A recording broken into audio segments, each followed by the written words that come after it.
The views and opinions expressed by Howard and Ridley through Reclaim the Room, including the podcast, blog, and social media, are solely our own and do not reflect the views or policies of any employer or organization.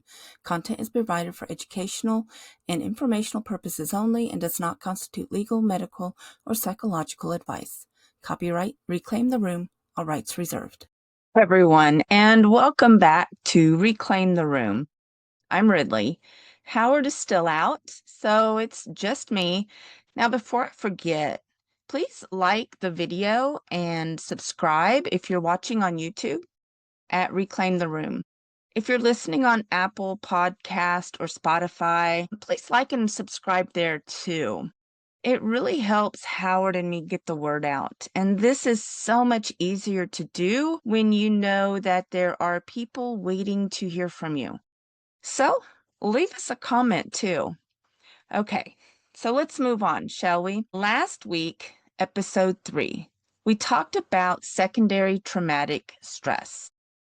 And if you missed that one, let me just say you need to go back and listen to it as soon as possible. No pressure, I'm not going to quiz you or anything, but it does matter because this episode builds straight from it. Today, we talk about the silence.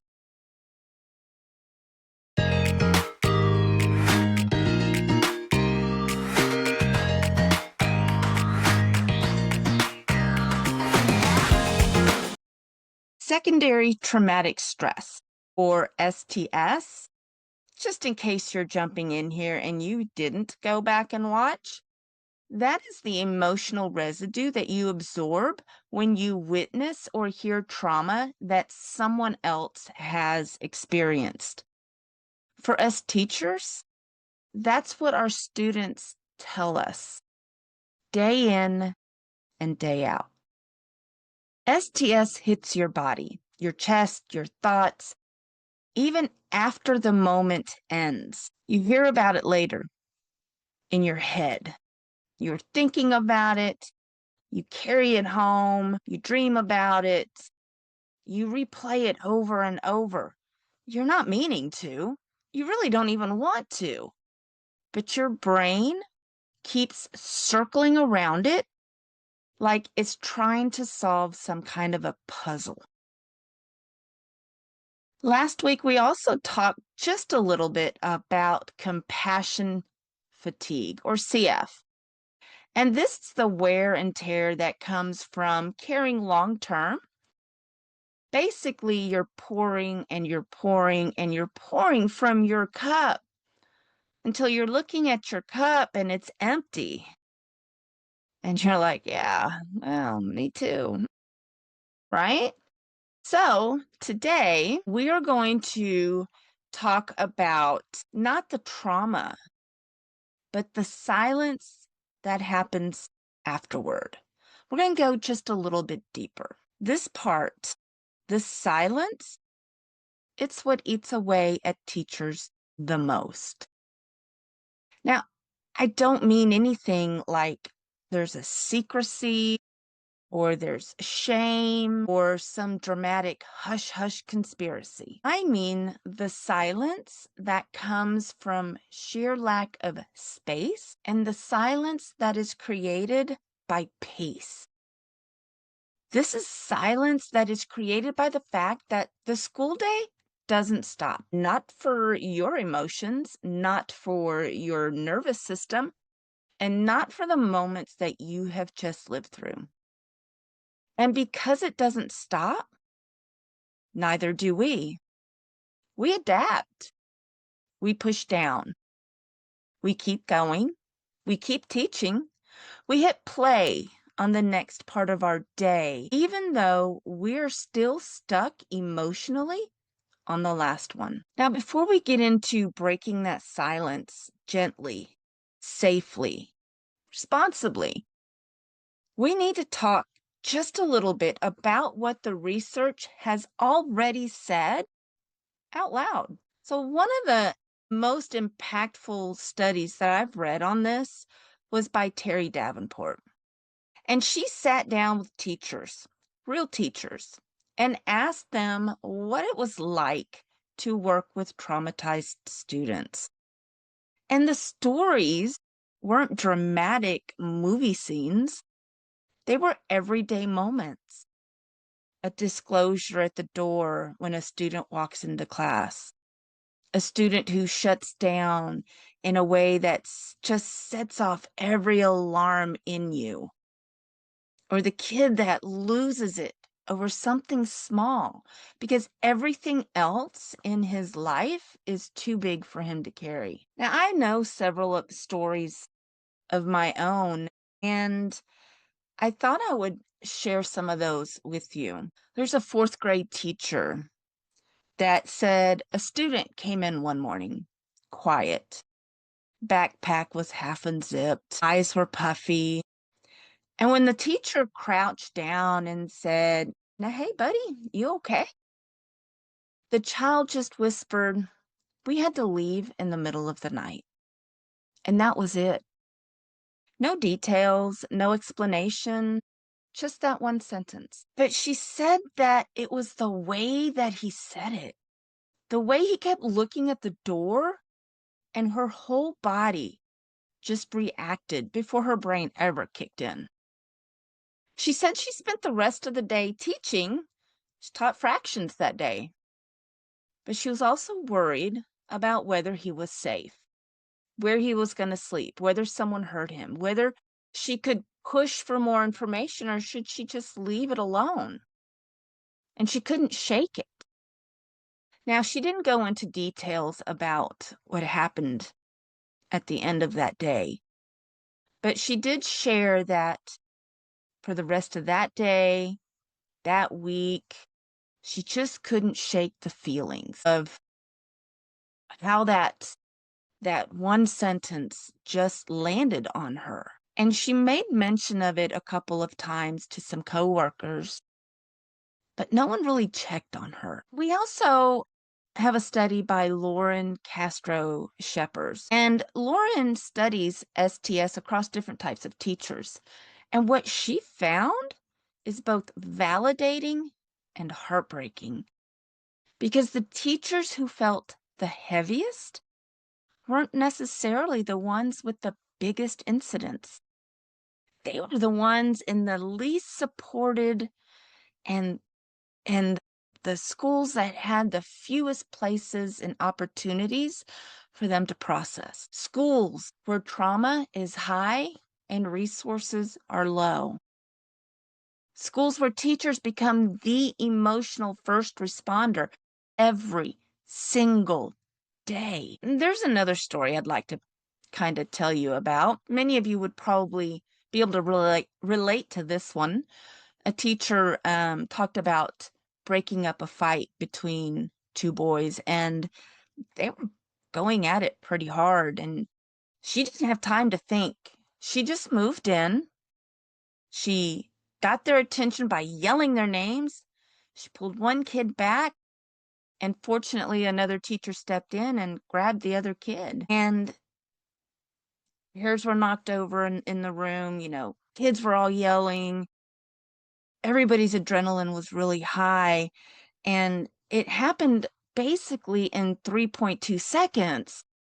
But it was enough that she could hear her heart beating over all of the commotion. And just as the kids were taken out of the classroom, she had exactly 43 seconds and the bell rang. And it was time for her next class. And she taught that class. She was shaking. She's a little off.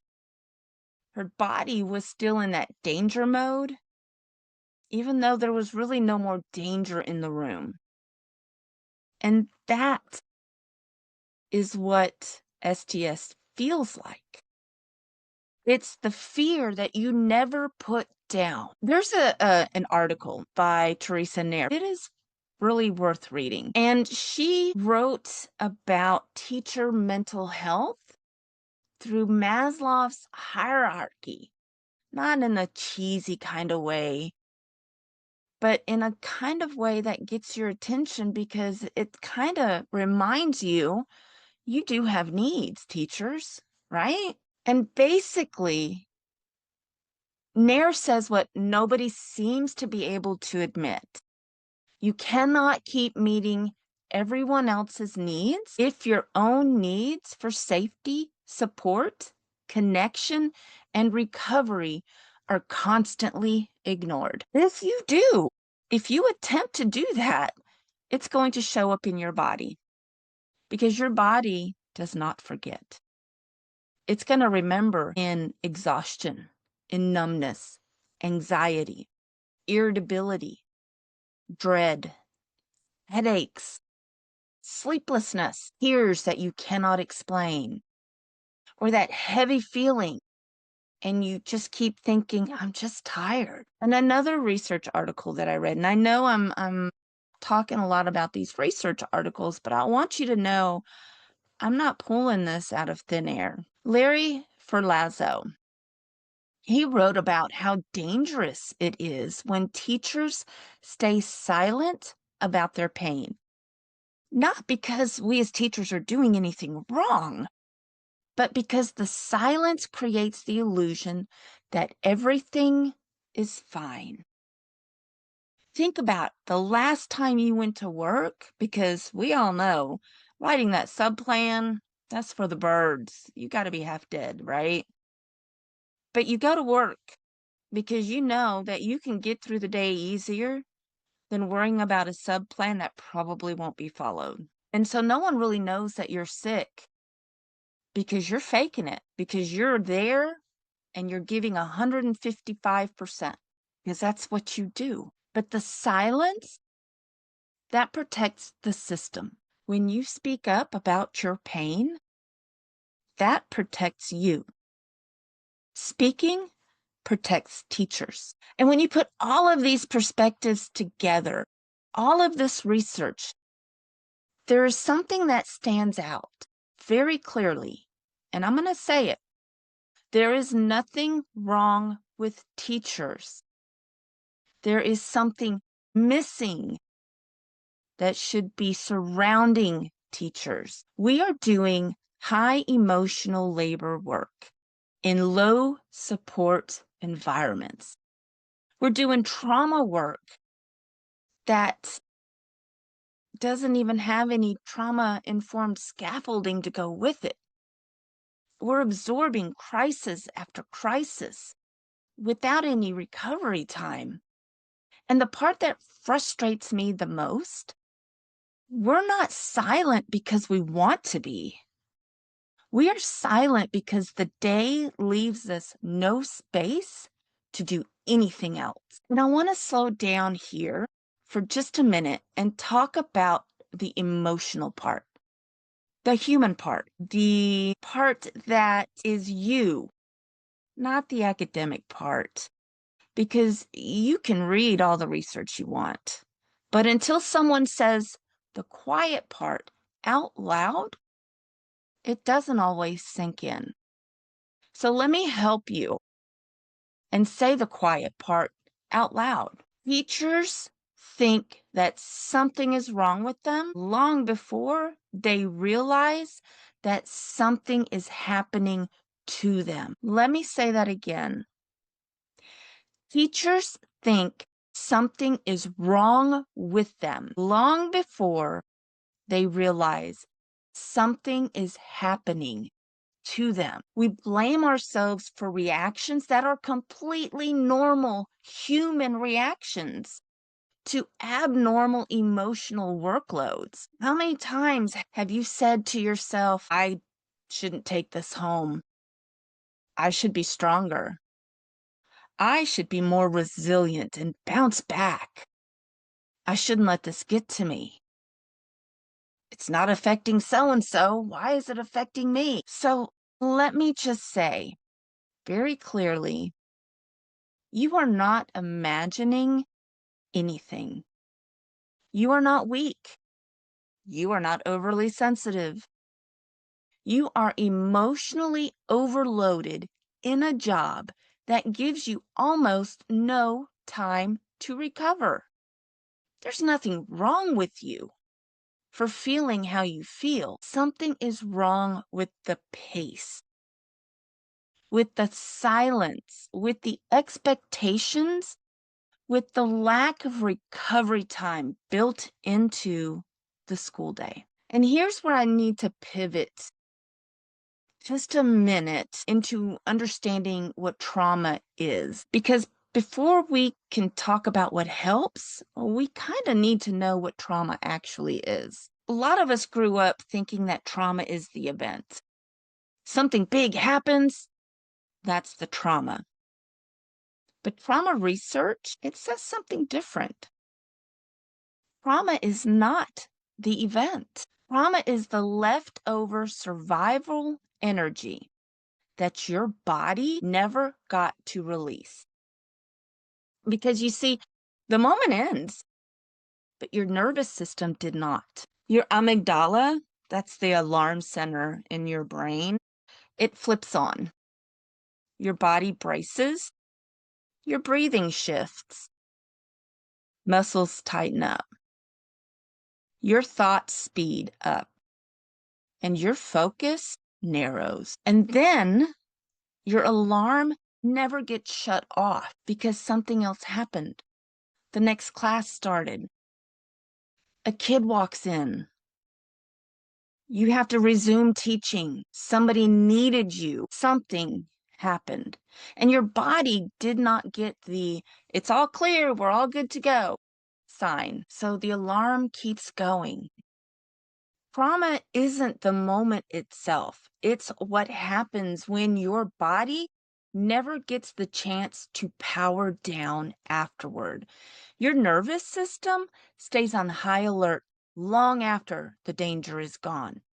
And here is where the brain gets both fascinating and incredibly frustrating. The amygdala, your brain's alarm system, jumps in like that surprise admin walkthrough at the worst possible moment because your class is literally doing nothing that you've just planned for them to do. Meanwhile, your frontal lobe, the part that helps you think clearly, reason, make plans, decisions, gets pushed away. Your amygdala is running around like crazy, but the frontal lobe is trying to say, wait a minute, hold on, the amygdala doesn't want to hear it. It cuts off your frontal lobe quick as can be. And it says, no, nope, we're running.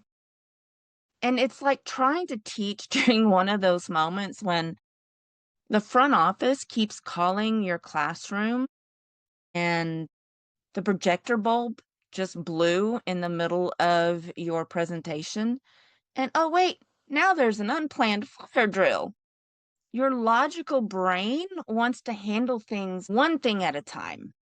But your amygdala, it's convinced that everything is an emergency and everything has to be handled now. But let's not forget about the hippocampus. Okay, that's the part of the brain that stores the memory.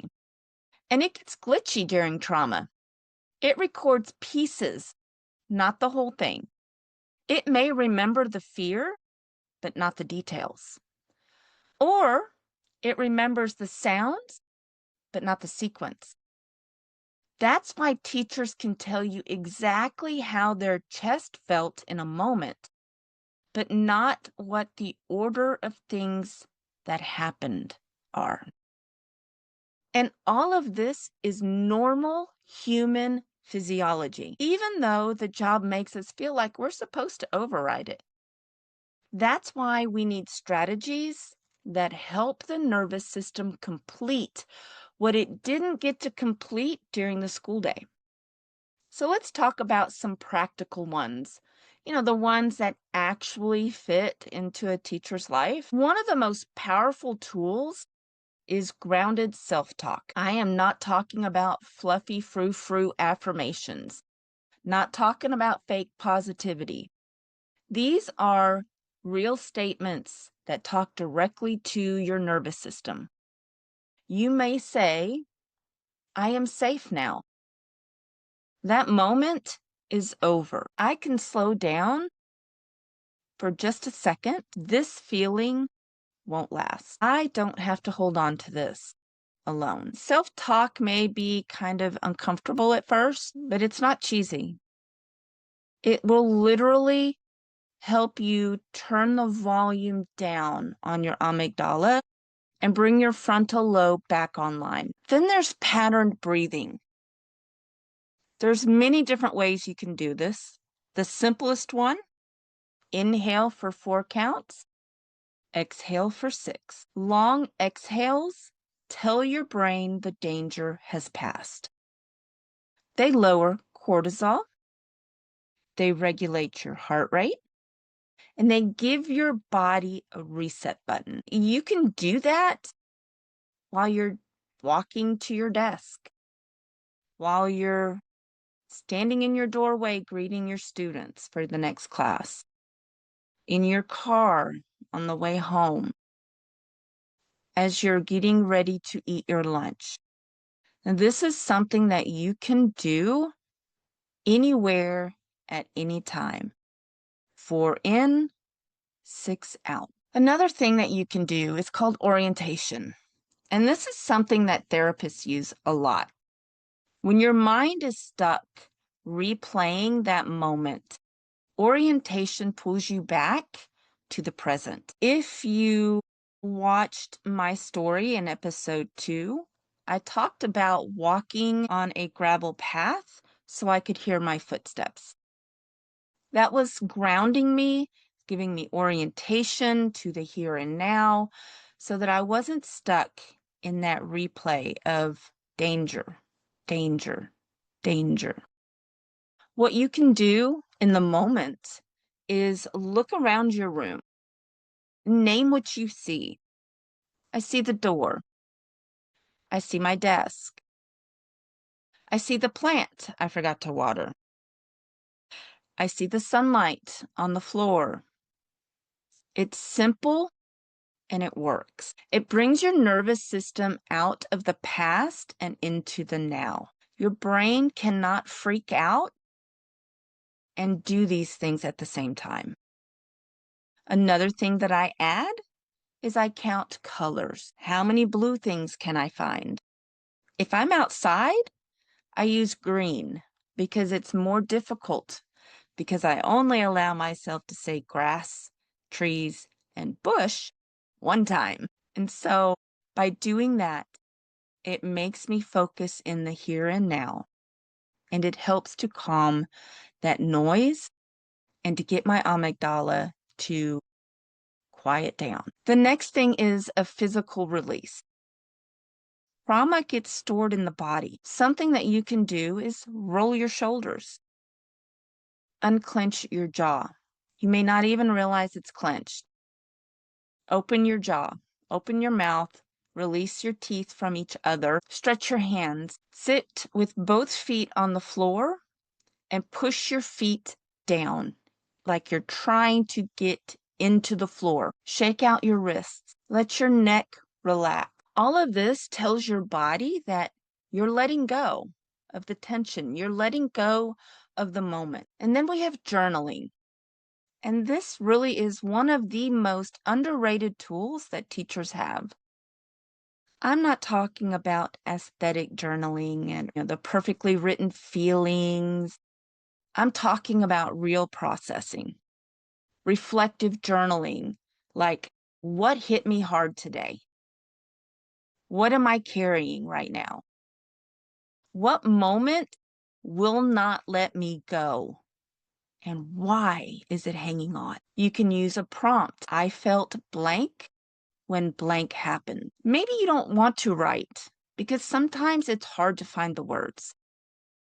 I get you. I use creative journaling, doodles, scribbling, shapes, messy handwriting, anything that lets the emotion move. Journaling allows the brain to complete the story.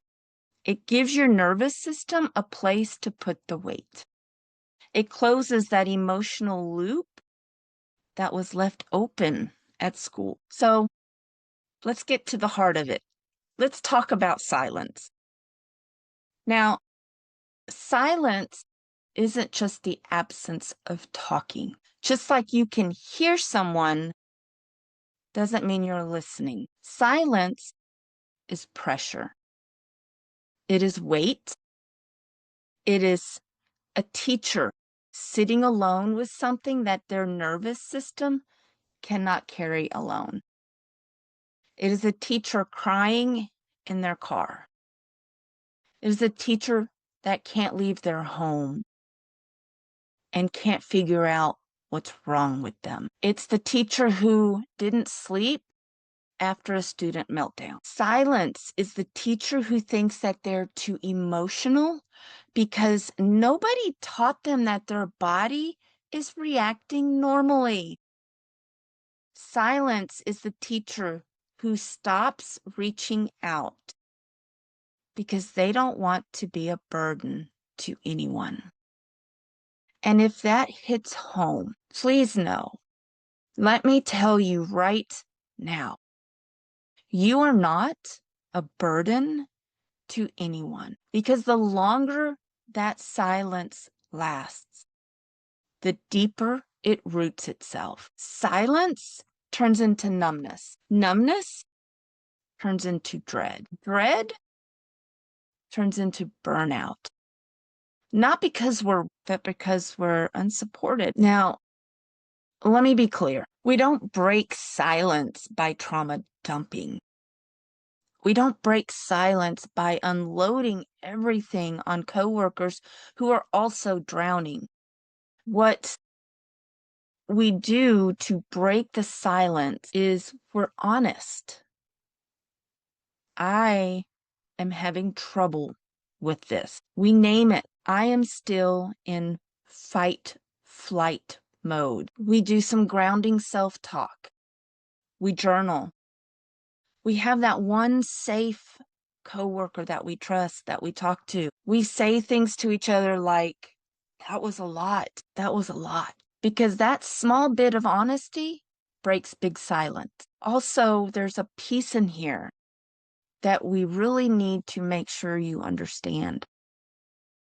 None of us are trauma therapists. We make children feel better. We give them advice. We get them through the tough moments. But that is not what we need from each other. From each other, we need the support, the camaraderie. What we need from a admin level is professional traumatic counseling availability. That's what's going to help. All of this emotional labor, the silence, the nervous system overload, this points us to something bigger. We are stuck as teachers in this survival mode without understanding what the survival mode actually is. And so next week, in episode 5, we're going to dive into Nervous System 101 for educators. We're going to be talking about that fight, flight, freeze, or fawn. We're going to talk about why teachers get stuck in cycles, why you shake, cry at home, why you can stay calm all day and then snap at the smallest thing, why you crash when you get home, why your chest feels heavy, and why none of this means that you're broken. I promise I will do my best to make it make sense. And for today, I'm going to leave you with this. Take a breath. A real one. 4 counts in, 6 counts out. And as you breathe out, relax your shoulders, unclench your jaw. Let your eyes droop a little bit, unless you're driving. And remind your nervous system out loud, the moment is over. I am safe now.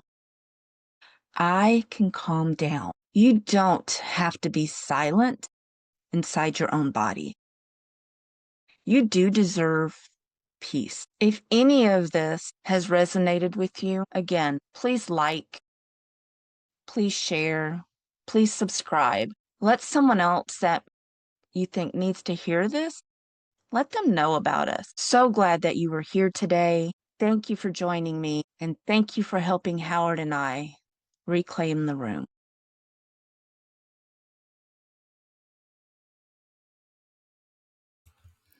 Reclaim the room credits, otherwise known as teacher duties as assigned. Bus duty, Howard. Hallway duty, Ridley. Cafeteria duty, Howard. Recess duty, Ridley. Field trip coordinator, Howard. After school tutoring, Ridley. Required attendance for Howard and Ridley. Staff meetings, PLC, and every single one of those committees.